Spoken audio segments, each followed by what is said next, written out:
All right, welcome everyone. I'm pleased to welcome Chris Barnard, who's a member of the American Conservation Coalition. He's here to talk about climate change and if there are market-based solutions to it. So often we hear proposals for government action to fix climate change, and libertarians, we see like government as one of many ways people organize to do things that they would not be able to do on their own, but it is a flawed way, and maybe the market is a good alternative. So yeah, Chris Barnard. Yeah, awesome. Well, thank you, David. And I hear it's finals week or it's upcoming finals week, so thank you for those of you that did come out. I do appreciate it. I presume everyone in the room is libertarian. Oh, you're not far from it. No, you're far from it? You're not libertarian? No, I mean, I can still live, Okay. Well, let me ask you a different question. Just put up your hand if you care about the environment, just broadly speaking. Sure. Okay, right. So we're in a room where there seems to be a good mix of libertarians, even non-libertarians, and everyone put up their hand, right? They're like, everyone cares about the environment, and I think one of the reasons why I care about this issue so much, coming from a more conservative / libertarian perspective, is because we do care. And this whole narrative that we don't care, I think, is not only false, it's also detrimental both to our movement as conservatives and libertarians, but also to the broader conversation around the issue, because I think unless you have both sides working together on this, you're not going to really be able to come up with durable solutions. So that's why I am so passionate about this. And you know, it's interesting because the topic of the conversation today is about capitalism and climate change. And I was talking to one of the audience members before. He did a class about how climate change is going to destroy capitalism, and capitalism is what's caused climate change. And really, kind of what I want to talk about today is why I think that is a false narrative, and why I actually believe that capitalism is the only thing that can save us from climate change. So that's kind of, to put it out there, the basic thesis of tonight's talk. And I understand that some of the previous speakers you've had this term have also talked about this general issue on the environment and climate change.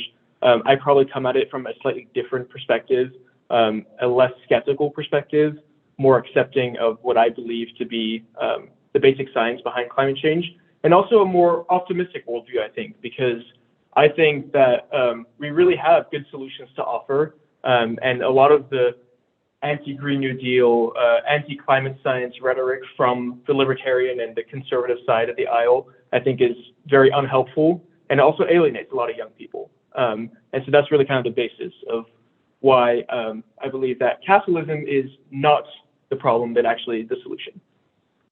So I want to start by putting out a little brain teaser for you guys. Can anyone tell me why the population of wolves is going up, the population of tigers is stabilized and kind of staying constant, and the population of lions is going down? Any thoughts on the floor?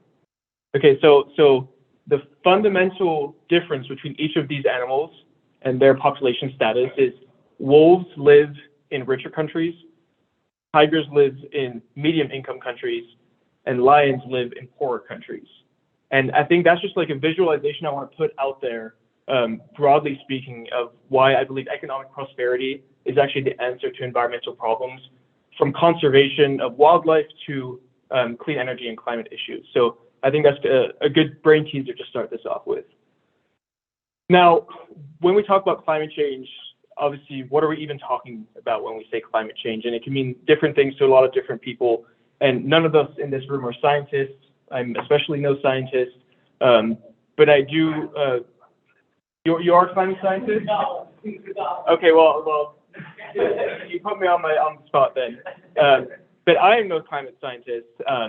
But we are all generally familiar with the kind of scientific basics of climate science as put forward by the IPCC at the UN.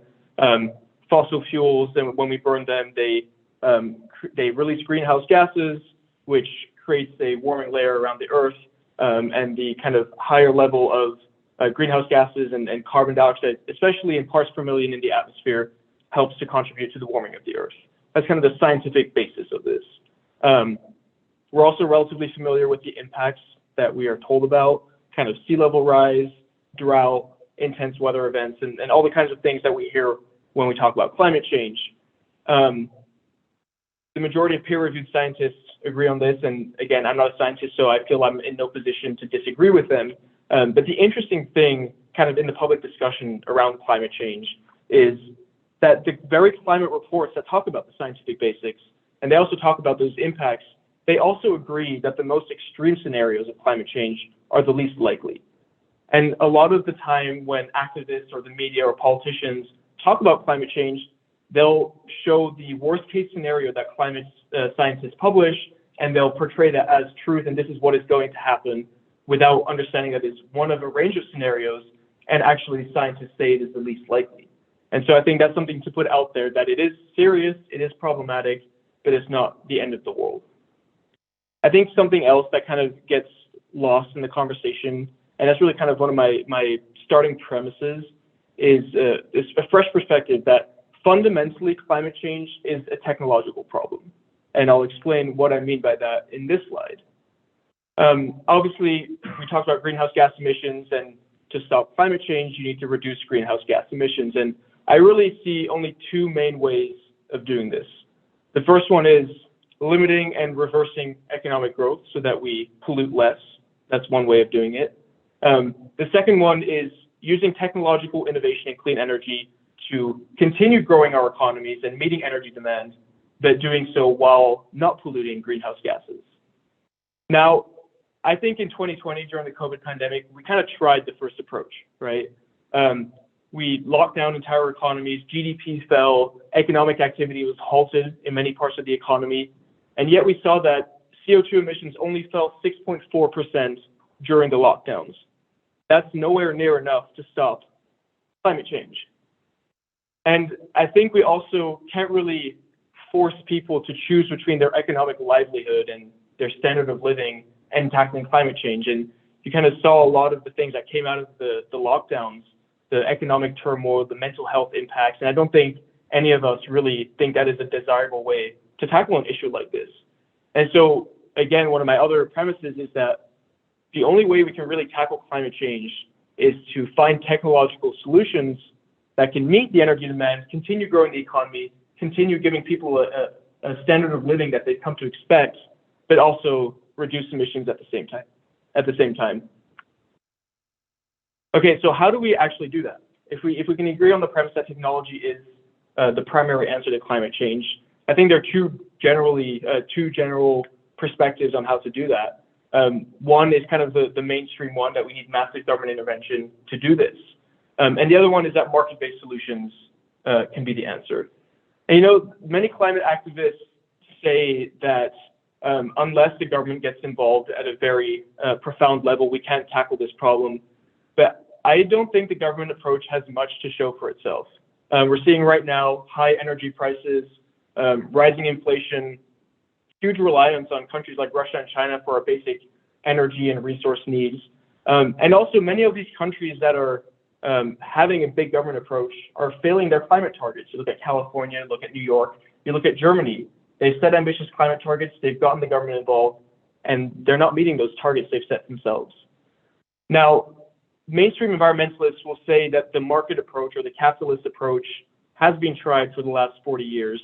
But I think that's a false narrative. If we look at the reality, governments have distorted markets enormously. They've subsidized fossil fuels, and they've picked winners and losers. And in this slide, I'll explain some of my reasoning behind that.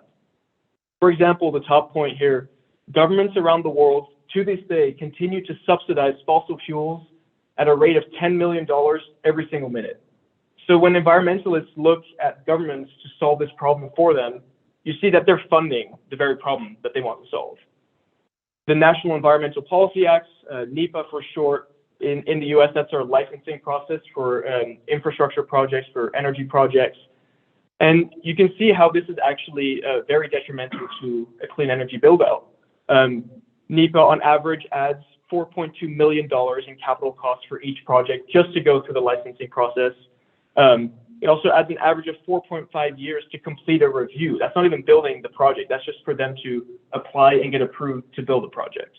And interestingly, this is disproportionately impacting clean energy projects. 45% of all stalled projects are clean energy projects versus only 15% for fossil fuels. Now, nuclear energy policy, I think, is just another example of how governments have really held us back on clean energy. You have places like California, Germany, and Belgium all shutting down plants. And regulations that have been introduced in the US in the 70s have actually increased costs for nuclear by 200%. It also takes 80 months to have a project approved. And again, that's from application to being approved without including the years it takes to build a plant. And so you see how it's difficult to build out nuclear despite it being our largest source of clean energy in this country. So I'd like to offer a alternative approach. And that's one that at my organization, the American Conservation Coalition, and at the end, I'll talk a little bit more about ACC and what we do. And that approach is called market environmentalism. And it's the concept that economic prosperity and environmental sustainability are mutually inclusive, and that market-based principles and incentives provide the most powerful means for environmental protection. And for the next few slides, I'll be talking about the 4 primary principles of market environmentalism. First one is the market economy, and broadly speaking, the power of capitalism. And if you're a libertarian, you'll agree that the free market economy is a force for good. It's lifted billions of people out of poverty. It's raised living standards to levels we couldn't even imagine just a century ago. But the interesting thing is that Yale University publishes an environmental performance index each year. And if you overlay that with the economic freedom index, you'll see actually that the freer an economy, the better its environmental outcomes. And so the question is, why? Why, when economies grow, do they not just create more burdens for the environment? And the reality is that as wealth increases, so too does the value people place on the environment. If you're no longer worrying about where your next meal comes from or the roof above your head, you can spend time thinking about other things like the environment and conservation, and you have more income to do something about that. Another answer is that market growth actually enables dynamism and innovation. You get greater efficiency in the economy because you get rewarded for using fewer inputs for greater outputs. And you also allow for clean technologies to emerge. And we kind of see that today. You have trillions of dollars in capital markets around the world that are begging to invest in clean technology. And you have some of the biggest banks in the world that are saying we're going to put X% of our investing budget into these clean technologies. And one of the biggest things holding them back right now are things like NEPA that I discussed before. I think here are 2 concepts within that I think are crucial to understand. The first one is the environmental Kuznets curve. And it's really interesting because you see how at the beginning, as on the axis here, income rises in a country, the environment actually degrades and gets worse to start with. That makes sense, right? If you're extracting resources, if you're burning dirty, polluting fuels, you will have a burden on the environment. That's just a reality. But the interesting thing is, once you reach a certain level of GDP or per capita income, that trend reverses, and you start decoupling. And you've seen that in rich countries where, in terms of pollution, in terms of carbon dioxide, in terms of environmental degradation, it actually starts going down the more your economy grows after a certain point. And that point is around $30,000 of GDP, which many countries in the West have far surpassed, and many other countries in the developing world will soon surpass as well. Another concept is this idea of dematerialization. And I put this graphic of an iPhone to visualize this, because if you think about it, an iPhone is hundreds of different products in one small, tiny little box. You have a camera, you have a TV, you have a radio, you have an iPod, you have a notepad, whatever it is. So much of what would in the past have been all individual items are all contained within a single iPhone. Another example is a USB stick. What would have taken hundreds of trees to print papers that you would have in files can now be held on a single USB stick, and increasingly we can just host it on our own computer. And so that's an example of dematerialization. And the really cool thing about this is that we've reached in the West what is called peak stuff. The U.S. Geological Survey tracks raw commodities from copper to nickel to cobalt to wood to whatever it might be. And of the 64 different commodities that it tracks, we've reached peak stuff on 61 of them. That means that as our economies continue to grow, we're using fewer and fewer of those resources. And so we're decoupling economic growth from resource use. And that only comes from capitalism being efficient and coming up with innovations that reduce our reliance on raw resources. All right, concept number 2, property rights. If you're good libertarians, you know what property rights mean, but just for your reiteration, I'm here referring to the private ownership of land as well as other forms of capital. And there's this quote from the Greek philosopher Aristotle that I really like, which is that which no one owns, no one cares for. And I think we all intuitively understand that if you rent something, if you rent a house or you rent a car, you're much less likely to take care of that than something that you own yourself, right? And strong property rights lead to cleaner environments because they correctly align the incentives. People that own a plot of land are much more likely to take care of that plot of land. They don't want trash and pollution on their own land. They want to make sure that it's clean and healthy, either because they care personally or because they don't want the value of their land to go down in case they sell it eventually. And the interesting thing, again, with the environmental performance index, as well as the property rights score from the index of economic freedom, you see that countries with stronger property rights also have cleaner environments exactly for that reason. In the US, some of the most important conservation projects are led by private landowners, again, for the reasons I mentioned. And the interesting thing, it's not just about conservation, it's not just about land, it's also about owning the means of production privately. And if you have property rights over your business or your capital, that directly leads to profits and rewards entrepreneurship and innovation. The iPhone would not have been invented if Steve Jobs wouldn't have gotten something out of it, and in that case it was huge profit. And rewarding that is exactly what needs to happen if we're talking about climate change and pursuing technological innovation and those capital markets having trillions of dollars that they want to spend. You're only going to be able to do that if you can reward people for their innovation. Right, the third principle is decentralization. And again, I think we understand that most environmental problems actually tend to be local in nature. A community might be having deforestation issues, water and air pollution, or just simply resource depletion. And that's what is often in the environmental literature referred to as the tragedy of the commons, when everyone just rushes to deplete a resource and they have no incentive to take care of it because everyone is trying to get it. And it's kind of like a race to the bottom. Now, often there's this narrative that people put forward that only the government can stop people, greedy capitalists, from exploiting the environment and taking those resources for themselves. But Elinor Ostrom, and she was actually the first woman to win a Nobel Prize in economics, she showed that local communities can actually solve these problems without governments getting involved.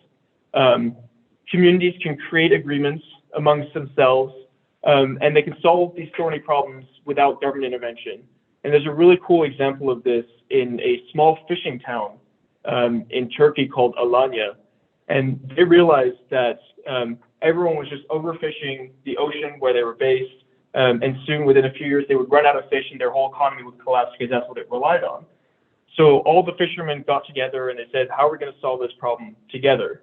And what they agreed on was a rotational fishing calendar where each fisher would be in a particular part of the ocean and then move on to the next one, and then the next one, and the next one, and then eventually come back to the first one.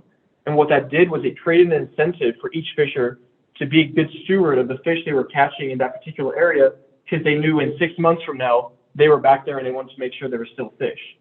And the other thing that it did was, in the absence of government enforcing this, each other fisher had an incentive to make sure that the other fishers were fishing in the spot that they were designated to fish in and not overfishing, because they wanted to make sure when they got there, there was enough fish left. And they did all of this, and they rebounded the whole fishing supply there without government getting involved at all. And Eleanor Ostrom shows examples of this happening around the world, in Canada and Switzerland, all over, of just communities solving issues without the government getting involved. Now, there's a really good quote about this from Eleanor as well, which is, "There's no reason to believe that bureaucrats and politicians, no matter how well-meaning, are better at solving problems than the people on the spot who have the strongest incentive to get the solution right." Now, there is a very justified question, is how does this relate to climate change, right? Local resource problems have to do with local issues, right? And I think there are two ways in which this idea of decentralization still applies to the climate debate. The first one is from a global perspective. As we've all seen, international climate treaties don't work very well. They're unenforceable, and it's very hard to get a country like China or India to get on board with that. Nation states are still the primary actor on the global stage, and that's where the policies happen, that's where the solutions come from, and that's still the way that you're going to do anything when you want to tackle a problem. And the cool thing is that countries can compete for the best solutions. And I think we're all seeing with what's happening in Europe that their energy policy, and in particular Germany's, hasn't been a very good example of climate policy. Energy prices are the highest they've ever been. They're over-reliant on an authoritarian country like Russia, and they're failing their own climate goals. So I think that's a loss for everyone. But a country like the US, which has taken a more market-based limited government approach, has actually reduced emissions more than any other country in the world. In fact, it's reduced emissions more than the next 8 countries combined. From a national perspective, so within the country, I also think decentralization matters a lot, because we all intuitively know that what works in Texas may not work in New York, and vice versa. And the whole idea of federalism is that different states can compete and be laboratories of democracy to test out different solutions. And so Texas, I think, is a really good example of a state that is often vilified in this kind of environmental conversation, but they actually have a very successful track record, and they're taking a different approach to California and New York while having energy prices much lower in Texas. They're right now the world leader in wind. Actually, if Texas were a country, it'd be the 5th largest country in terms of wind production, and they've done all of this without the government getting involved. All right, this is the 4th and final principle. Thank you for bearing with. The idea of innovation and optimism. And really, I think this is what sets kind of this market-based perspective aside from the typically more alarmist big government perspective. Climate change is really often framed as apocalyptic by a lot of the climate alarmists, and I think scientifically that's unwarranted. But also all of these apocalyptic predictions in the past have really just failed and not come to fruition. Malthusianism, which said that we need to have strict population control because population would outstrip our ability to feed them, was completely shown to be false. The Population Bomb was a book that was published last century, which also said that millions, if not billions, would die because we would run out of food for the world because we would not have enough resources. Obviously, none of that has happened, and actually we have more resources now than we have had ever in human history. There's real consequences, honestly, to this climate apocalypticism. 1 in 4 children in the UK say they have climate nightmares. You have big mental health challenges in the US with young people that are kind of being exposed to a lot of this apocalyptic rhetoric. And I think it's really unhelpful, not only because it's not true and accurate, but also a psychologist at Harvard, Steven Pinker, has done research on this, and he shows that a negative mindset on climate change, telling people that it's going to be disastrous, makes them much less likely, A, to accept there is a problem. They're just like, oh no, that sounds terrible, I'm not going to even want to deal with that. And B, it makes them much less likely to want to do something to act on that, whether that's voting for someone or in their own lives reducing their environmental footprint. The reality is that things are already getting better. The cost of solar and wind, a key kind of clean technology, has gone down 90% in the last decade because of innovation. Nuclear fusion, a very exciting other innovation, is on the horizon, and some really cool experiments in Oxford and at MIT. As I said as well, there's also enormous private sector investment in you don't even see a bank nowadays that isn't talking about investing in clean energy, like having a certain part of their portfolio invested in ESG projects. And so I really do think things are getting better, and that ultimately technology, innovation, and human ingenuity can solve the problem. Here are a few kind of visualizations of that.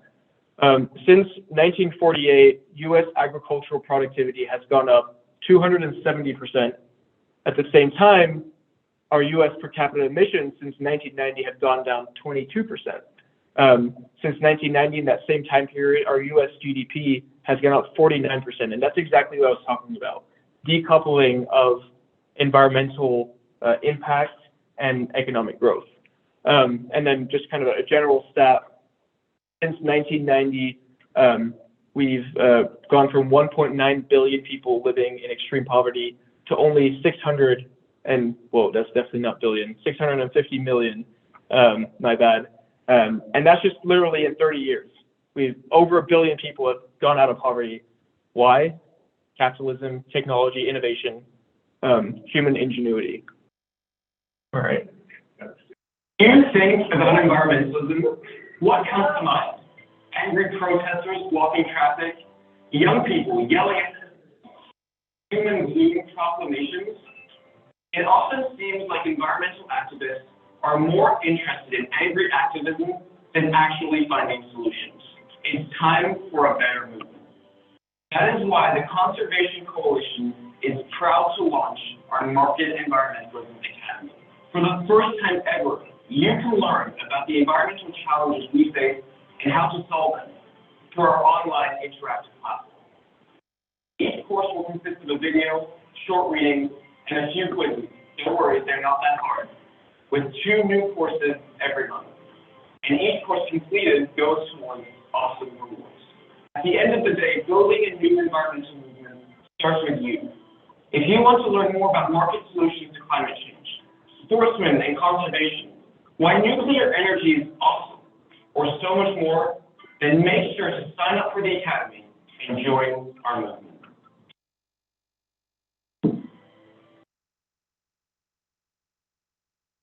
All right, so the Academy, I think it's marketacademy.eco is the website. So anyway, just worth checking out if you want to kind of learn more about different approaches.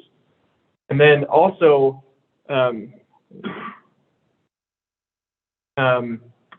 actually in June of 2020, I co-published a book called Green Market Revolution: How Market Environmentalism Can Protect Nature and Save the World.